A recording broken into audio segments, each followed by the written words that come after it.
God is able. From disability to possibility.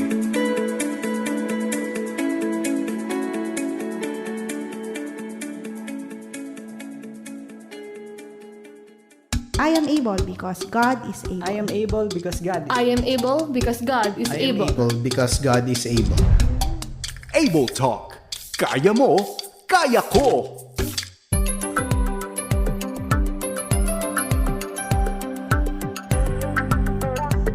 So ang pinagpalang umaga, hapon, gabi, mga kaagapay, saan man kayo sa mundo. Welcome po sa programang God is Able.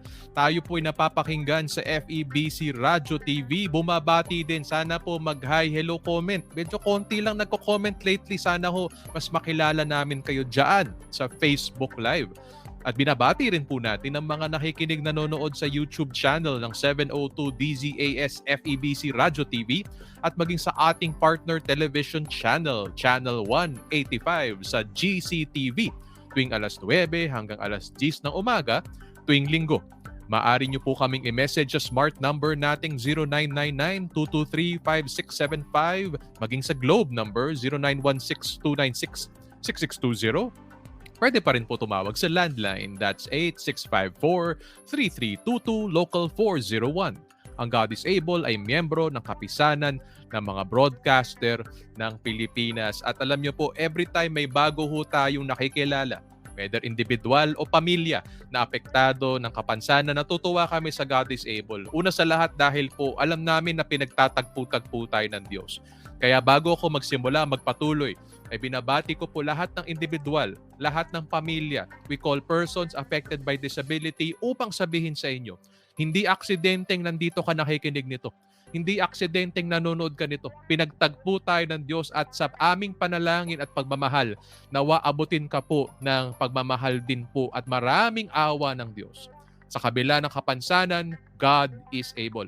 At nandito ang God is able. Tinatawag po ang atin pong mga kapatid, brothers and sisters in Christ. We partner with churches and faith-based groups upang mas konkreto at mas epektibong maiparating itong pagmamahal at awa ng Diyos sa pamamagitan syempre po ng pagbabahagi ng kanyang mabuting balita, the gospel of Jesus na nagbibigay pag-asa at nagbabagong buhay, but also ang mga anyo nito tulad ng atin ho mga programa, ang pamimigay ho natin po ng assistive devices tulad po ng wheelchairs, crutches, canes at walkers at ibang mga programa natin pang pamilya tulad ho next year. Nawa ho ipag-pray natin tuloy-tuloy ang ating family camp this coming summer. At iba pa ho natin humagawain. Isa nga pong mahalagang development update mula sa God is Able para sa inyo, tayo po ay nagpe-pray para ho sa isa hong malawakan hong mission sa iba't ibang bahagi ng bansa para ho magbahagi ng vision at advocacy para ho sa disability ministry at magbigay ho ng basic skills training. Kaya pag-pray nyo po, may 3 lokasyon tayo sa bansa. We will be maybe giving updates sa ibang episodes namin. Babalitaan namin kayo. But for now, ipag-pray natin kumalat itong mensahe natin all over the country and all over the world. So sabi ko nga po, may bago tayong kaibigan at bagong pamilyang makakasama today. So i-welcome na ho natin sa God is Able ang Felipe family. In particular ho, si Nanay Marilu at si Mary Jane, ang kanya pong anak, affected by disability pero love na love ni Lord. I-welcome po natin sila. Ate Marilu, Mary Jane, welcome sa God is Able. Kamusta po? Good morning po sa inyo. Mabuti naman po. Mary Jane, gusto mo bumate? Mag-hi?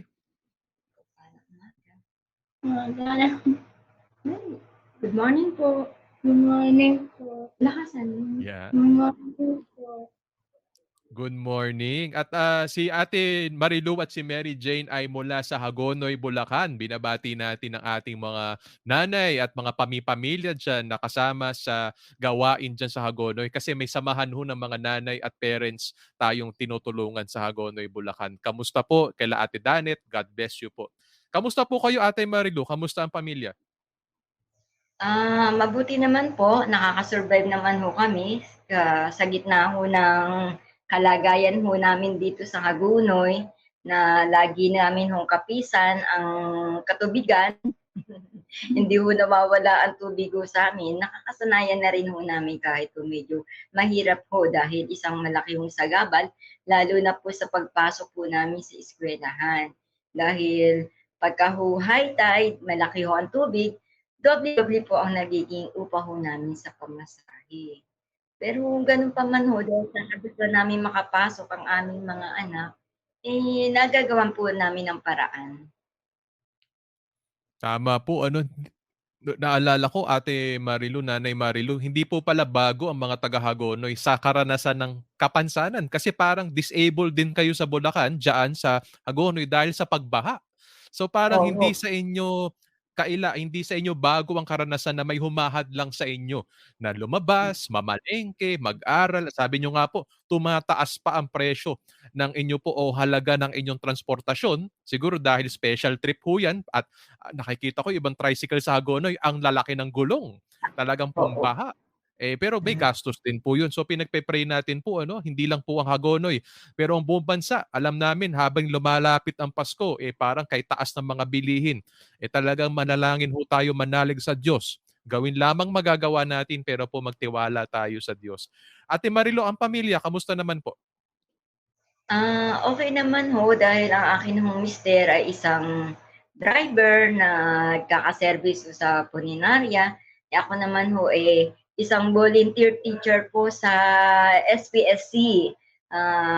Nagsimula po kami noong 2010 kami nila Teacher Danet, si Doktora Anawi, nag-ano kami ng mga bata dahil nung kami po ay nag-survey, nagkaroon kami ng sarili naming survey at nangyalap ng data, natuklasan ho namin napakarami ho talaga na mga batang may kapansanan at yung iba po ay neglected na ng mga pamilya nila.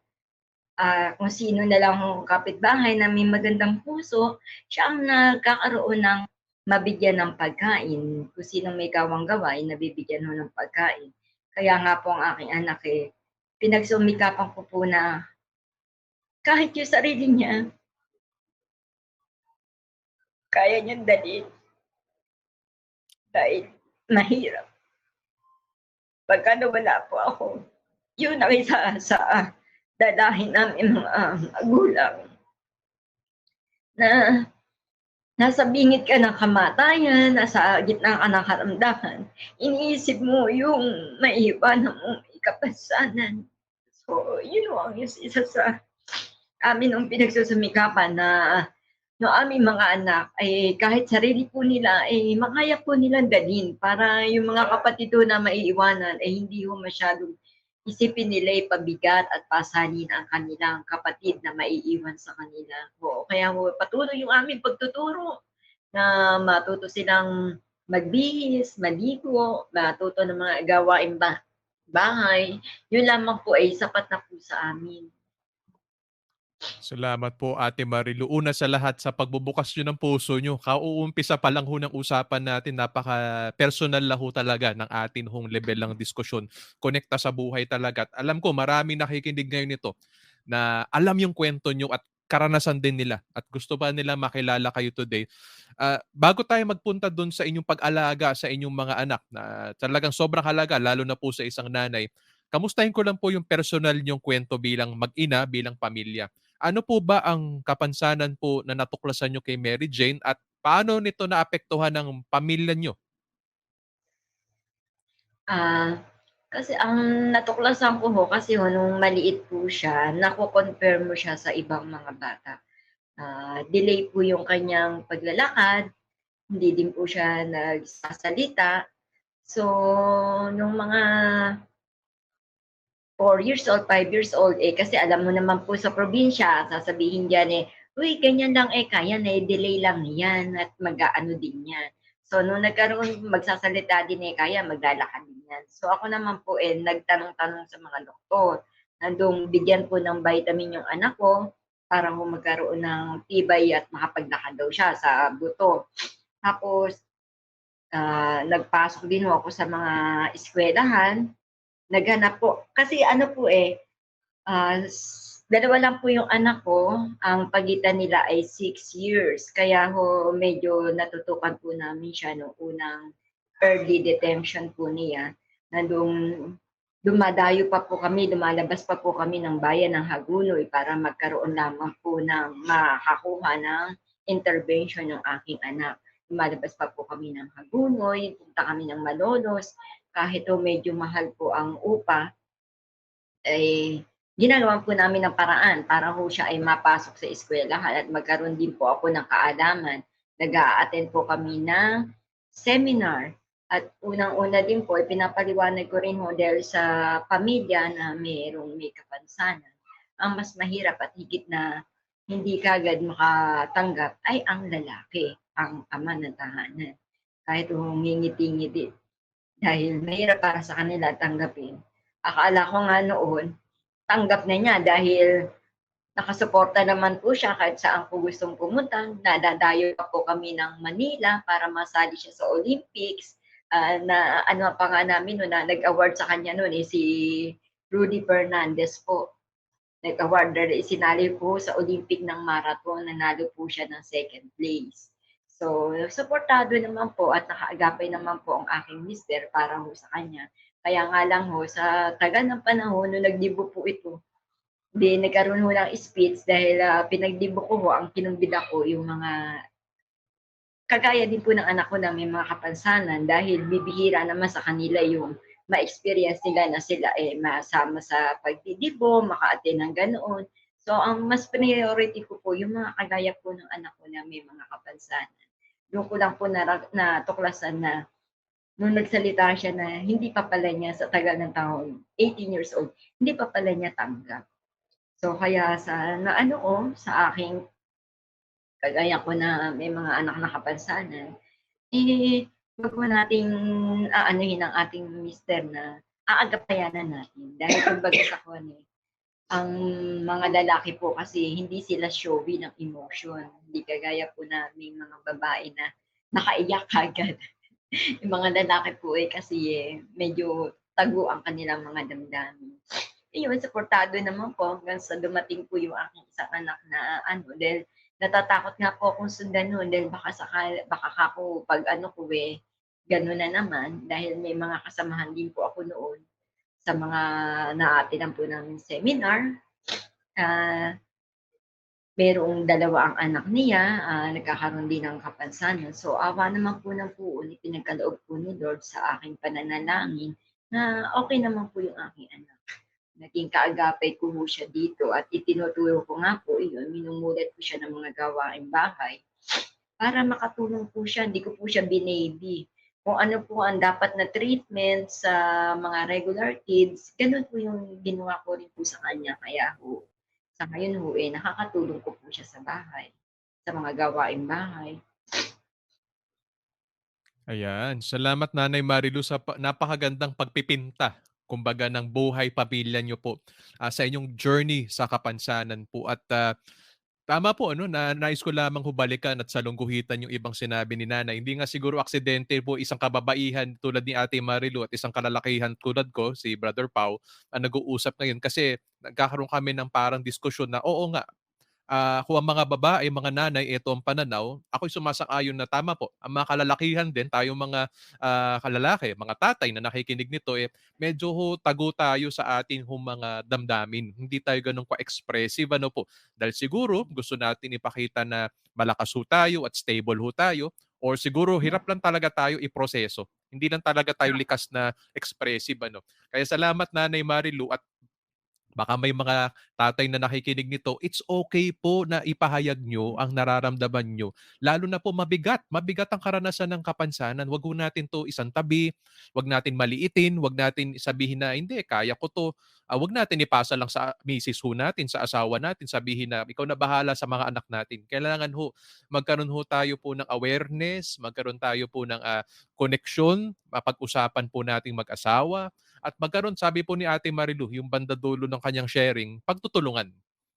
From acceptance, nagkakaroon tayo po ng cooperation. Nagkakaroon ng willingness. At kahit sacrifice, nagiging magaan ang sacrifice because may acceptance na. So sabi nga ni Ate Marilu, inabot ng taon bago naging ganap ang pagtanggap sa kanilang mag-asawa. Pero darating po yan. Kaya mahalaga po na meron tayo hong kinikilalang Diyos sa buhay natin kasi pag may Diyos tayo sa buhay natin, alam natin, hindi lang tayo-tayo to. Hindi lang to aksidente. Hindi to parang parusa lang o sumpa lang ng buhay sa atin. Mayroong Diyos na lumikha sa ating mga mahal na anak. May Diyos na kasama natin. May Diyos na ginagawa. May ginagawang mabuti. At kailangan ho natin magtiwala ho sa Kanya. At antayin, kahit minsay taon, ang kaganapan ho ng mga mabubuting plano ng Diyos. Ate Marilu, salamat. Yun palang sinabi mo, I'm sure marami na hong mag-asawa ang nakarelate. Sana nakahinga. Pero kayo po, Nanay Marilu, I'm sure kayo din ho nagkaroon bilang asawa, bilang nanay, ng personal yung struggle. So, kamusta naman ang lakbayin nyo sa pagtanggap ng journey nyo ni Mary Jane? Sa akin, hindi naman ho kasi ganun kadali eh. May denial stage din naman po ako na kagaya niyan. Nandun ipinasok ko pa rin po siya ng kinder. Pagdating ng mga 1 buwan, 2 linggo, kinakausap na ako ng teacher na hindi po pwede yung anak nyo dahil hindi ko siya mabibigyan ng dahil ilan yung estudyante hinahawak ko, ilipat nyo muna ng ibang eskwelahan o kaya tutukan nyo muna sa bahay. Nandoong ipinasok ko uli siya, pinatanda-tanda ko uli siya, pinasok ko uli siya. Nalibot ko po yung eskwelahan dito sa Hagunoy, ko sa kanya. Nandoon, uwi ako, umiiyak ako.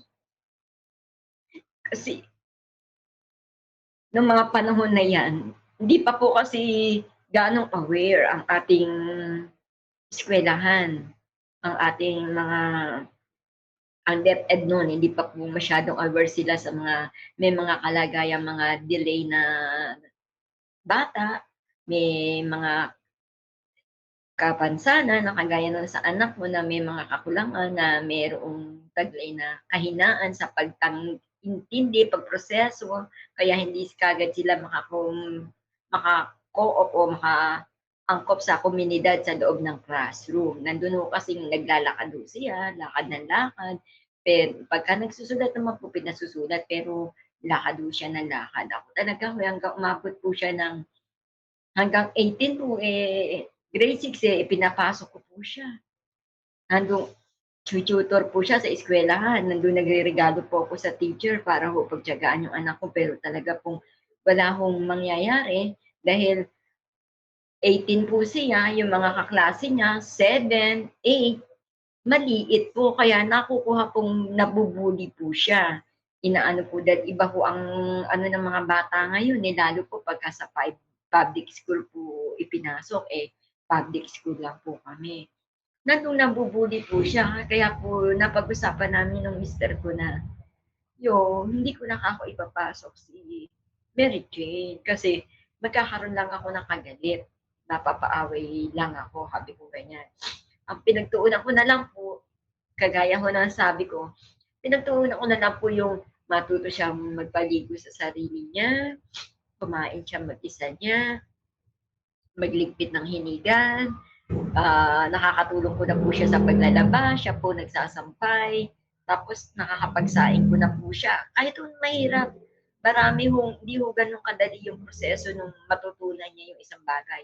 Hindi po 1 linggo. Buwan po ang ginugugol ko para ho siya matutunan lang niya yung isang bagay.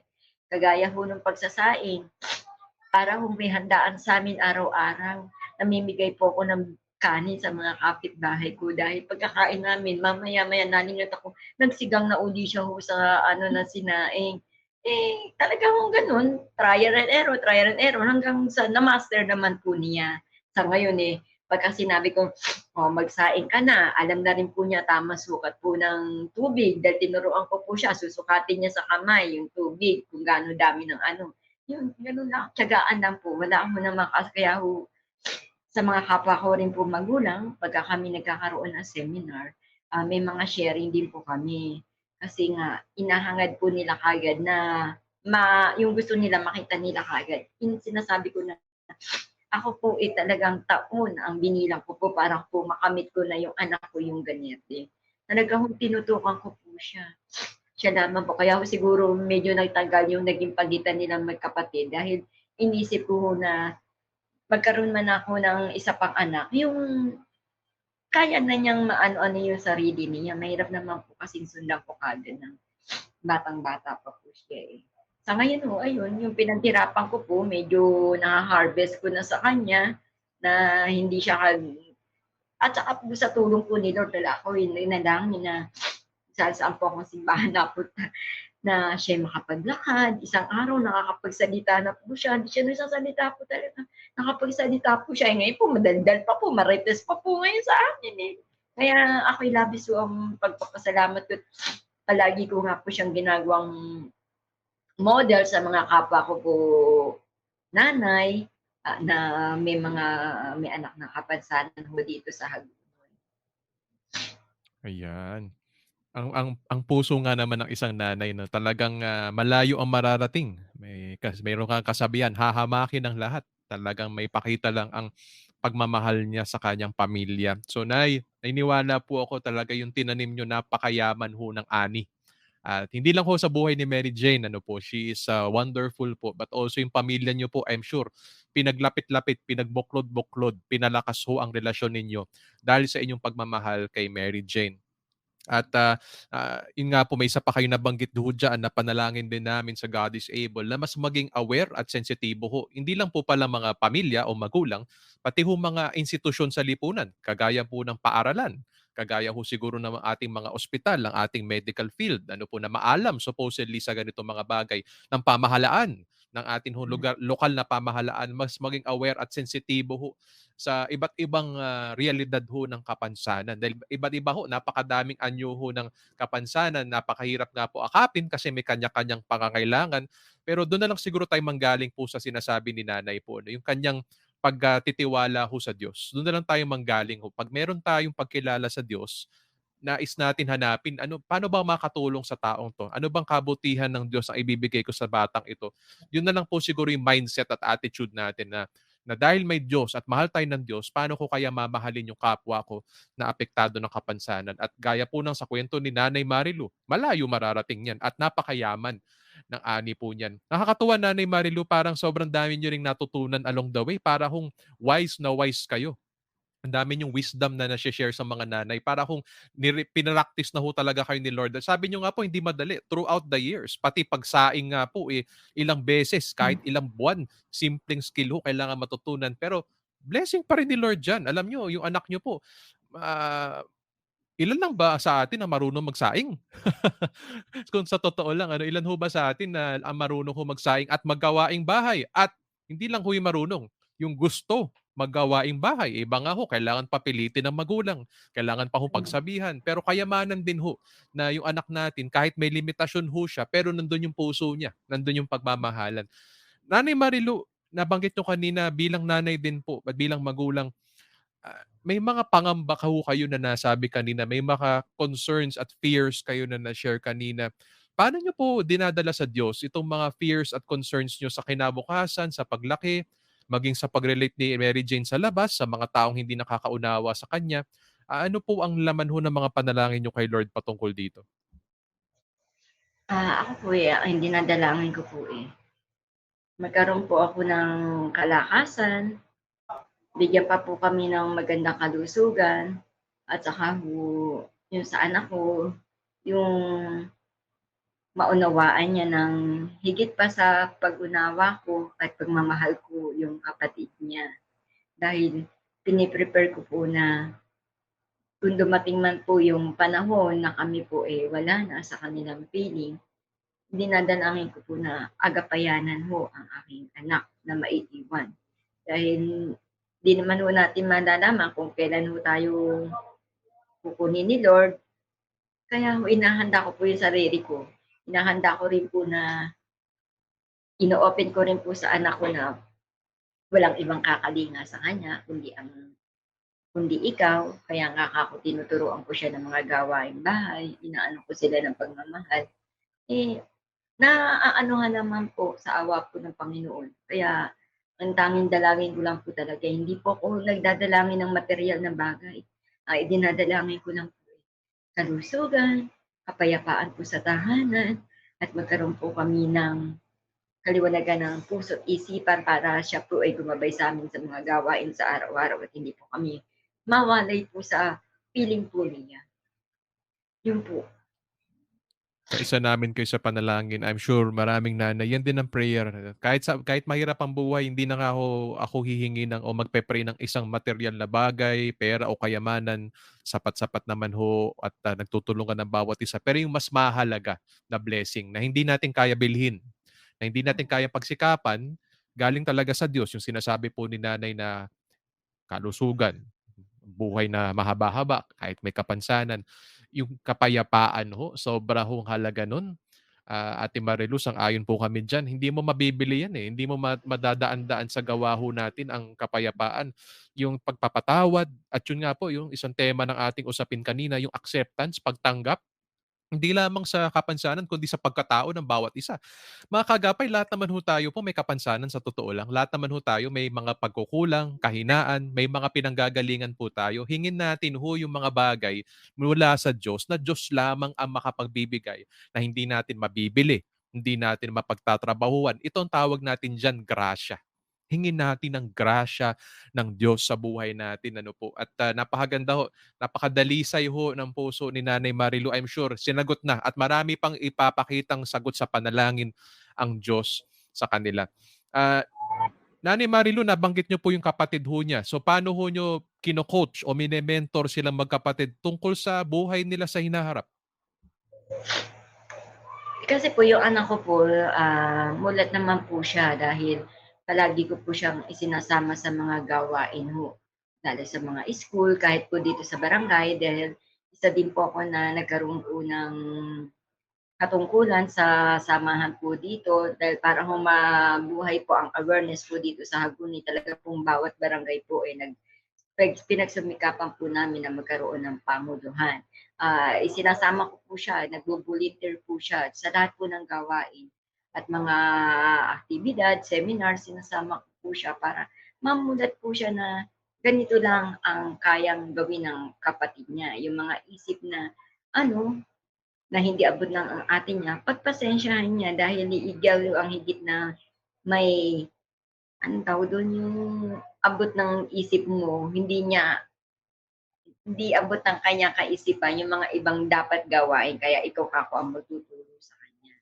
Malaki po siyang sinasabihan at ina-attend po ng mga seminar, kaya medyo aware po siya. Then maliit pa naman po siya, kasama ko na po siya sa eskwelahan. Ayan, mahalaga po yung sinabi ni Nanay Marilu. Yung mga kapatid, i-involve na ho natin sa ating journey, sa ating pagtuturo.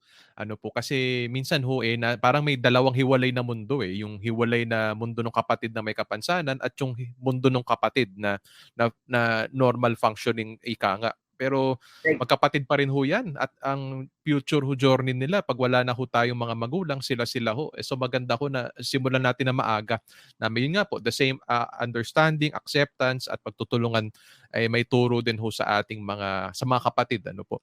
Mapunta naman ako sa mga bagay ho na pinagdiriwang naman natin tungkol kay Mary Jane. Ano po, bukod sa pagsasaing na I'm sure masarap na bigas, ano po ang mga kinakatuwa nyo po na kayang gawin o binigla kayo na kaya palang igawin ni Mary Jane sa inyong buhay po? Siya po, ako po pagka humisakit, siya pa ho ang mas nag-aalaga po sa akin. Totoo po yan, siya po yung nag-aalaga sa akin. Mama, gusto mo bang tubig? Pupunasan po kita. Ayan, pupunasan niya ako. Pagka nilalagnat na ako, pupunasan niya ako.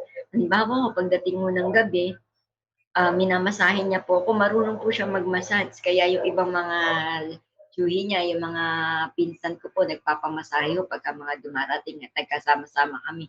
Nagpapamasahe siya. Yan, magaling po siya magmasahe. Kasi nagkaroon po kami ng training sa school, yung mga adult po namin ng mga estudyante, itinrain po namin sa TESDA, sa amin sa eskwelahan, para matuto sila ng yung pagmamasahe na ganyan, kung makaka-relax po sa amin.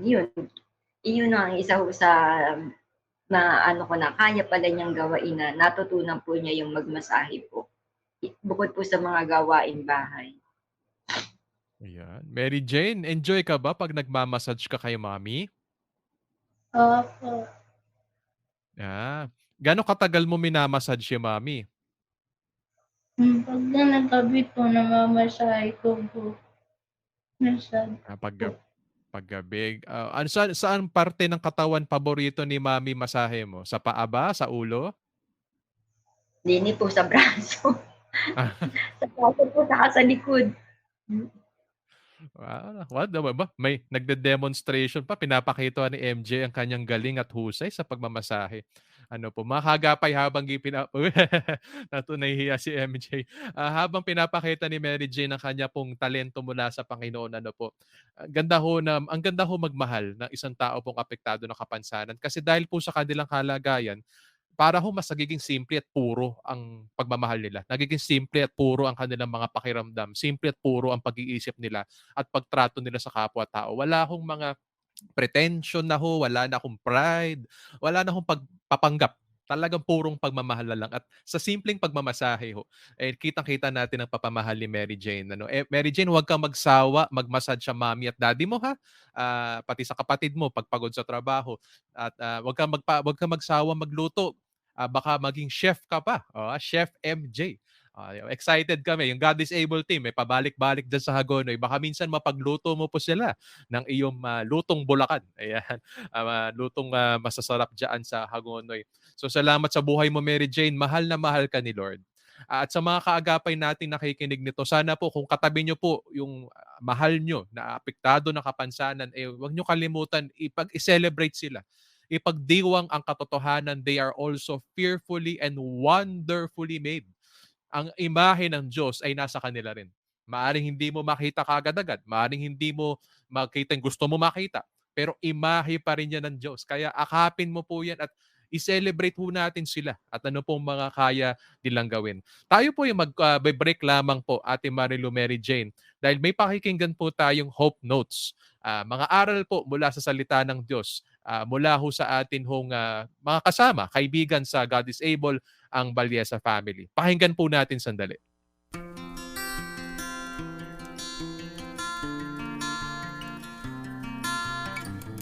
Start your day well. Abraham stood before the Lord. Genesis chapter 19, verse 27.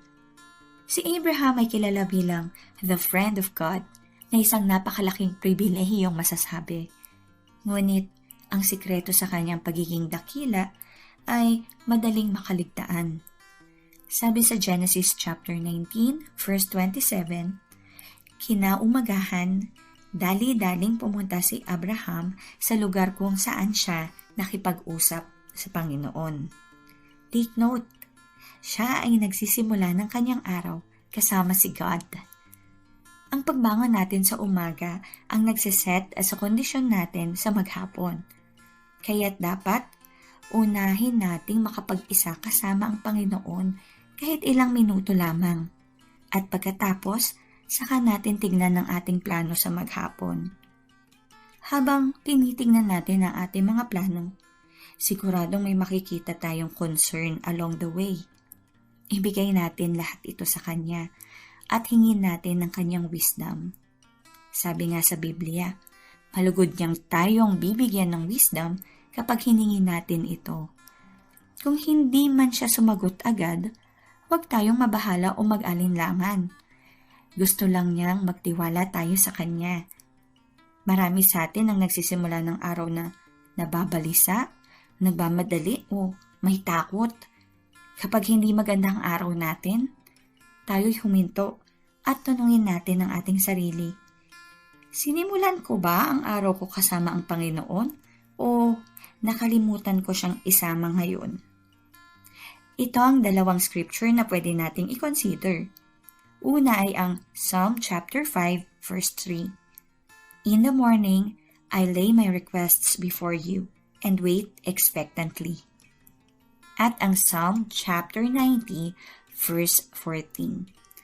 Satisfy us in the morning with your unfailing love, that we may sing for joy and be glad all our days. Kaya't, anong pwede mong gawin upang masimulan mo ang iyong araw ng maayos kasama si God? Pwede kang maglagay ng reminder sa iyong phone. Gumamit ng worship song as your alarm. O di kaya ay maglagay ng Bible verse sa lugar na lagi mong pinupuntahan sa umaga. Bago ka umalis ng bahay, pumunta ka muna kay God. Let's pray. Father, tulungan mong maalala ka namin sa lahat ng pagkakataon, especially sa pagsisimula ng araw namin. Bigyan mo kami ng kagustuhan sa aming puso to spend time with you. At nang may kababaang loob, turuan mo kaming maging consistent sa aming paglalaan ng oras para sa iyo. At maging hangarin sana namin ito araw-araw hanggang sa araw na makapiling ka namin. Amen. Maraming salamat po at magandang paalala mula sa ating Humbalya sa Family. Na simula ng araw, unahin natin ang Diyos. At kung minsan, madali kasi natin malimutan ng Diyos, nakatingin sa cellphone, nakatingin sa bali-balita, maglagay tayo ng mga palatandaan. Siguro sa kwarto natin, kahit sa cellphone natin, mag-reminder tayo na unahin ho ang panalangin at ang salita ng Diyos. At napanggit yun, Nanay Marilu, paano niyo po tinuturo po ang Diyos, ang katotohanan ng Diyos, ang salita ng Diyos, at maging pagmamahal ng Diyos? Paano niyo tinuturo ito kay Mary Jane? At nakikita niyo bang naiintindihan ho niya? At paano siya nagre-respond sa mga pagtuturo niyo po? Tingin ko po naman naiintindihan naman po niya dahil kasama ko po siya pagka nagsisimba po kami. Palagi ko po siyang, then maliit pa naman po siya, kahit ikot siya ng ikot nung bata pa siya, inaano ko siya na nakakasama ko siya sa simbahan. Saka po may mga dumarating po sa amin dito, mga nagdadala po ng puon, minsan may mga nagpe-pray po, sinasama ko rin po siya, saka sumasama po siya sa choir po sa simbahan. Ano ho siya. Yun po, isa na rin sa natututunan po niya paano siya makipag-socialization sa ibang tao, makakapakinig ng salita ng Diyos, mamumubo po kako, huwag kang nagsasalita ng hindi maganda. Yun po, yun ang isa sa minumulat ko po siya na nagsisimba. Mary Jane. Tama Mary Jane, part ka daw ng choir ng simbahan, tama ba? Anong paborito mong kaawit o kanta? Ano daw paborito mong kanta? Yung ana namin po. Ama namin. Ama namin daw po. Gusto mo ba kumanta sandali, kahit sample, para sa mga nakikinig? Teka lang. Naghahanap po ng tugtog. Walang tugtog. Wala, kailangan may tugtog. Ano? O sige, kanta ka. Kanta.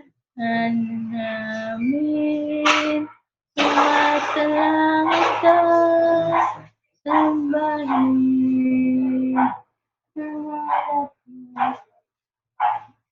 sa langit kaharian mo sundin ang loob mo dito sa lupa parang sa langit. Purihin ng Panginoon, purihin ng Diyos. Napakaganda, Mary Jane, at nawa yung kinanta mo kanina talagang isa puso mo, ilagay mo sa heart mo, remember mo sa mind mo, yung kinanta mo na may Heavenly Father tayo.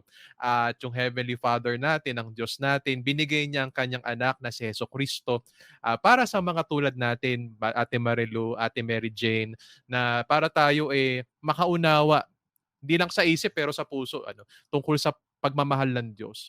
At para maibigay din natin tong pagmamahal na ito sa iba. Kaya prayer ko po sa mga nakikinig din, kung natutuwa po kayo sa usapang ito, gawa ito ng Diyos. God is able. At nawa ito pong usapin na ito ay gamitin ng Diyos bilang paraan para maramdaman nyo rin po na may Diyos at ang Diyos natin ay Diyos ng pagmamahal. Punong-puno siya ng awa. At siya po ay isang mabuting ama na nagbibigay ng kanyang anak na kung tatanggapin po natin ang kanyang anak na si Jesus, ipagkakatiwala natin ang buong buhay natin sa kanya, mamahalin natin siya at susundin natin siya, yun, mamamalas ho natin, mararamdaman natin, makikita natin araw-araw itong God is able, ang kapangyarihan at pagmamahal ng Diyos. Ate Marilu, nabanggit nyo kanina po, may grupo ho kayo dyan. Siyempre, ang mga lakbayin natin, hindi lang para sa atin, ito rin po ay para sa iba. So ang kwento nga po sa amin, nagsama-sama daw po kayong mga magulang, mga nanay, mga momshi diyan sa Hagonoy, Bulacan. Ano ang kwento nito at ano naging pakinabang nito at kahalagahan nito sa inyong buhay pamilya? Ah, nag-umpisa po yan kay Doktora Anawi Tolentino, nagkaroon ho ng pangangalap at pagpupulong na lahat po ng mga kakilala ho namin mga anak na may kapansanan, isa-isa ho namin tinawagan. Noon ho, sa munisipyo pa po kami, sa vice office po kami, sa vice mayor po kami nagkaroon ng pagtitipon hanggang sa, alam mo naman po, pagdating sa politika, hindi ka naman ho lifetime na masusuportahan noon.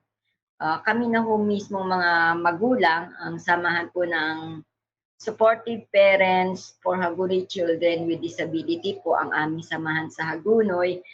Nagkakaroon po ng seminar, nagtuturo po ng kaalaman sa mga magulang at unang-una na po kung papaano tatanggapin, dadalin at tuturuan. Nagkaroon po kami ng agapay sa mga magulang po kung papaano ang dapat gawain at nagkakaroon po ng sa pangunguna po ni Doktora, siya po ay nag-iimbita po sa labas ho ng Hagonoy, nag-iimbita siya ng mga ibang doktor, ng mga espesyalista para ho magkaroon po ng mga, kasi po yung iba po mga bata wala pong diagnose pa po. Nagkakaroon na sa edad na ng 10 years old, 6 years old, wala pa rin hong diagnose. So, isa ho yun sa maganda at benepisyo hong natatanggap po namin sa aming pong samahan.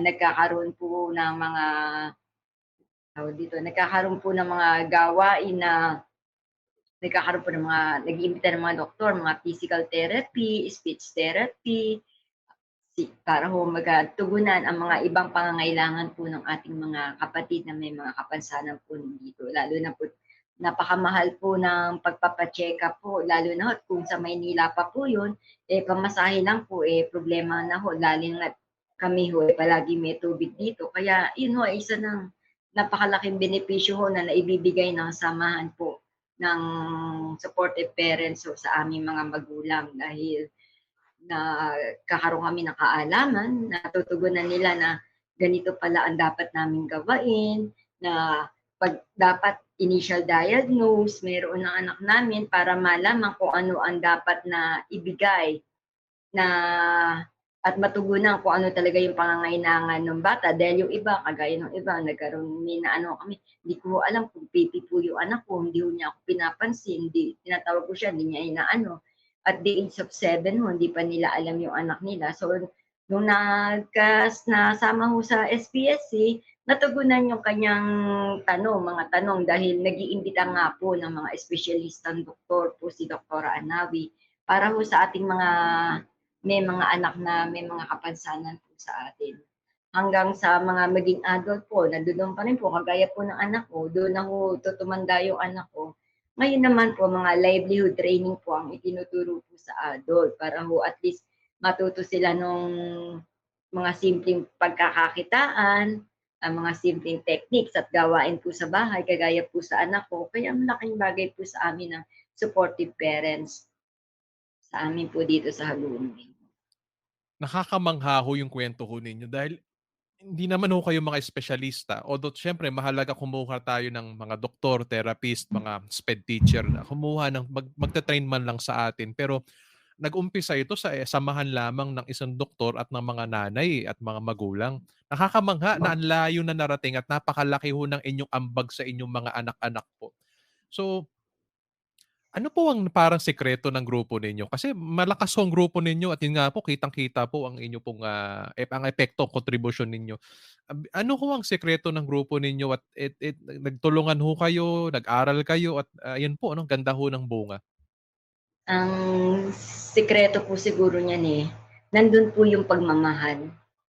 Pagmamahal po yung sa anak po namin at perseverance po namin na magkaroon pa po kami ng higit na kaalaman at magkaroon po kami ng share. Magkaroon pa kami ng share sa aming mga kapwa magulang na kasi lalo na ho nung sa panahon ho natin na tayo may edad na, di ba parang stigma sa pamilya pagka nalaman na may kapansanan ng isang anak mo at tinatago nila ang kanilang anak, hindi nila in-expose. So, dito sa amin sa Agunoy, hindi ho sa pagmamayabang, talaga pong mula ho nung nagkalampag po ang aming samahan dahil talaga pong kasama namin si Dr. Anawi, hindi po niya kami talaga iniwan. Ilang mayor na po ang dumating po dito sa amin. Eh, yung amin pong mga mukha ang palagi nakabandera doon at nakakasagutan. Alang-alang lang ho sa mga bata. Pero mahirap din ho talaga ho umasa sa gobyerno.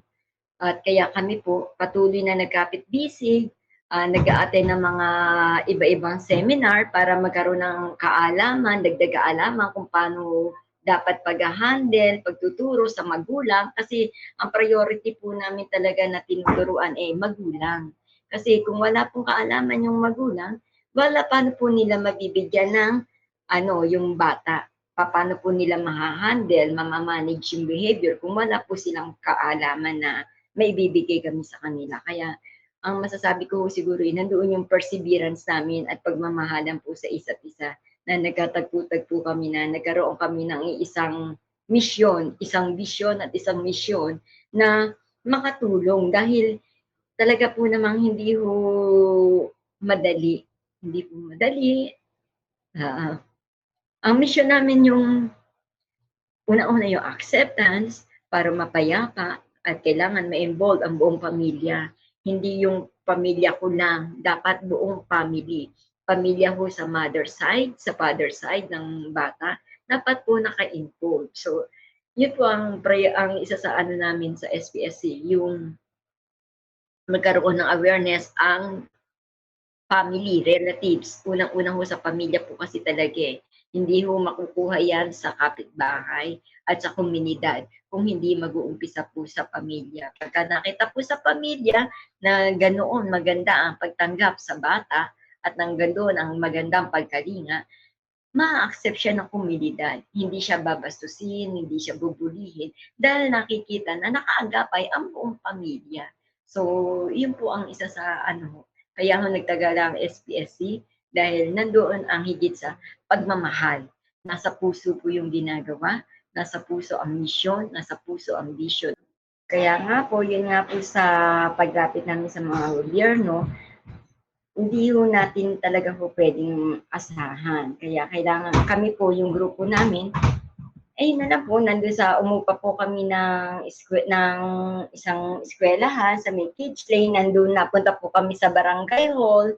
May isang barangay po na nagpatuloy sa amin, sa San Sebastian. At hanggang sa nakapagpundar na po dahil pinaalis na ho kami, wala ho talaga kami mapupuntahan doon sa inuupahan namin. Nandun napunta ho kami ngayon sa pwesto ho namin ngayon sa Santo Niño. Yun po nabili ho ni Dr. Anawi sa tulong po niya.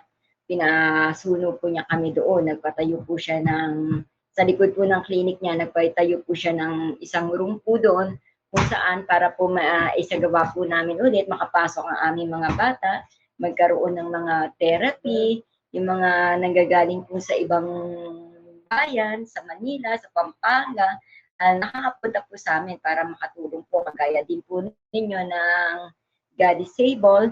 Isa po kayo sa nakaagapay po sa amin, kaya po kami taos-puso po nagpapasalamat dahil marami pong mga kapatid po namin na natutulungan po ninyo, nabibigyan ng mga wheelchair, na hindi nakakayahan at walang kakayahan po makabili. Isa po kayo sa malaking tulong po talaga yun sa amin. Kaya kami po taos-puso po nagpapasalamat sa pagsuporta po ninyo sa amin. At salamat din po sa mga nanay na tulad nyo po at sa mga magulang na tulad nyo po. Tulungan lang naman ho tayo. Pati naman ho na pamahalaan naghahanap din ho ng tulong. At syempre po kami sa God is Able, nabanggit nyo kanina, talagang kinakalampag nyo, kumakalampag kayo. Gusto ko po yun kasi yan ang pagmamahal. Yung pagmamahal, malayo talaga mararating. Ano ang kaya mong gawin sa ngalan ng pagmamahal? At minsan may kailangan mo makalampag, kailangan mo magbahay-bahay. Gusto ko rin yung hindi nyo tinatago yung kapansanan. Talagang pinapakita nyo, ito ang realidad ng kapansanan. May kapansanan na anak namin, ano ang pwede nating gawin sa ngalan ng pagmamahal ng Diyos? Yan yung kinikilusan ng Diyos. Kasi pag sinabing God is able, mga kaagapay, mga tagapakinig, maraming kayang gawin ng Diyos kasi Diyos siya eh. Pero kikilusan niya yung pagmamahalan natin. Sa ngalan niya. Hindi sa ngalan lang natin, pero sa ngalan ng kanyang anak na si Jesus. At ipapakita ni Jesus sa atin paano magmahal. Kabilang ho diyan sinasabi ni Nanay Marilu kanina na patience at perseverance. Mahalaga din, kaakibat ng pagmamahal yung perseverance. Kasi nga po, mahirap po magmahal kahit naman ho sa anong klaseng relasyon. Pero kapag pagmamahal ng Diyos ang ating nilalaban, talagang magpe-persevere, magtsatsaga ho at mangangalampag ho tayo. At yun, ang Diyos din naman na magbibigay ng mga taong tutulong sa atin. Kami sa God is Able, Nanay Marilu, malaking pasasalamat namin na nagkakilala ho tayo at ito po, nagtutulungan lang naman din ho tayo po para ho sa pagmamahal, sa ngalan po ng pagmamahal ng Diyos, ano po, para ho sa bawat isa. Naku, napakabilis ho ng panahon, Nanay Marilu, magtatapos na ho tayo. Siguro dalawang bagay ho na nais ko idagdag itanong. Una sa lahat, kahit mabilis lang po ang sagot, Nanay Marilu, paano namin kayo pwedeng tulungan? Kung may nakikinig nito, paano namin pwede pagyamanin ang samahan nyo dyan sa Hagonoy? At kung may nakikinig nito, paano sila pwede magsimula ng tulad ng gawain na yan sa kanilang mga komunidad? Ah, una po, kung papaano sila makapagsisimula, pumunta po sila sa barangay. Kasi ho sa ngayon ho, sa barangay, may mga panguluhan na po doon ng mga PWD. Magkaroon po sila ng pakikipag-ugnayan sa kapitan at sa barangay na nasasakop ang health na sektor ng may kapansanan. Magkaroon po sila ng pakikipag-ugnayan sa kagawad, sa kapitan po, para magkaroon sila ng datos, ng survey, kung sino-sino po yung mga may mga kapansanan, magpatawag po sila ng meeting, yun po, para ho nila maumpisahan yung mga at magkaroon sila ng pagtitipon at pag-meeting para magkaroon sila ng pag-ugnayan sa isa't isa kung paano nila masisimulan, kung ano yung gustuhan nila at makita nila yung mga kalalagayan po ng mga may kapansanan po. At sa inyo naman po, paano po makakatulong sa amin, yung pong ginagawa niyo po isang malaki na po talaga tulong po yun sa amin. Gagaya ho rin nito na nabibigyan niyo po kami ng pagkakataon na makapag-share po para ho sa iba nating mga kapatid na may kapansanan na anak. Isang malaki na rin po tulong yun sa amin na magkaroon po tayo ng sharing sa ating mga kapatid.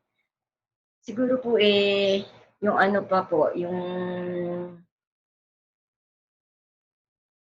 magkaroon kami ng anong tawag doon, yung parang yung isang assembly na magkaroon po din ng ganyan, yung parang parent support group.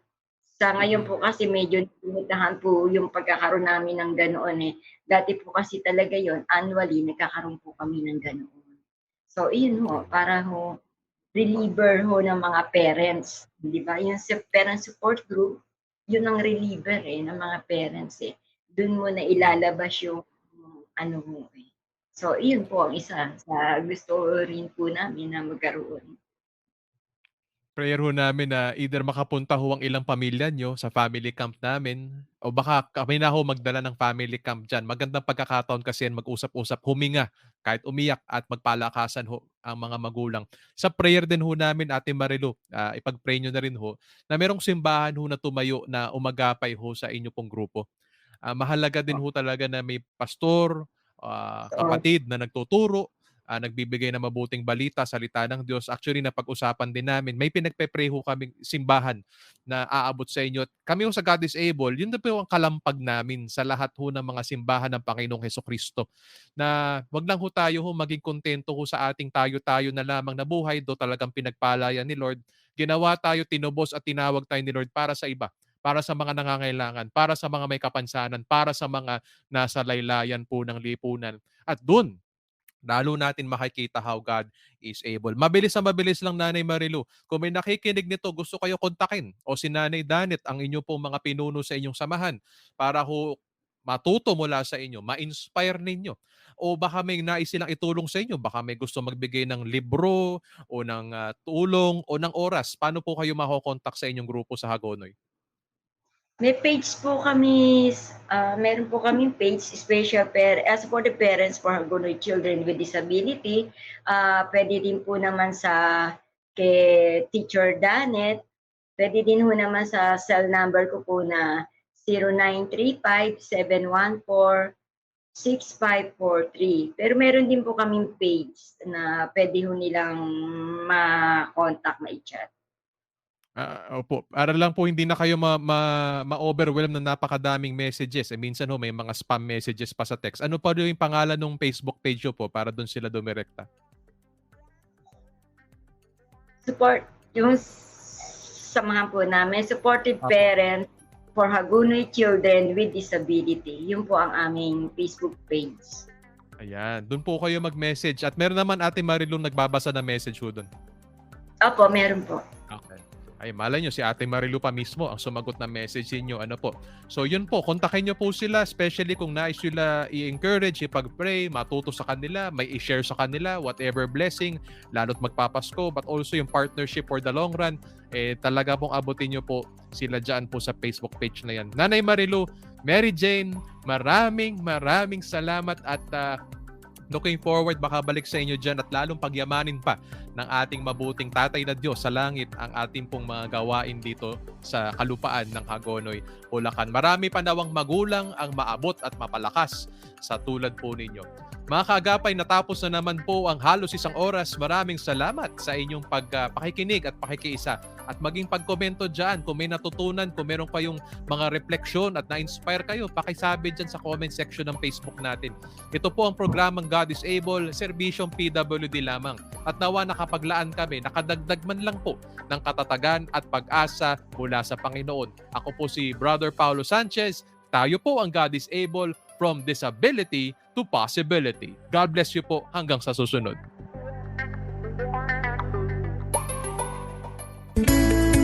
God is able. From disability to possibility.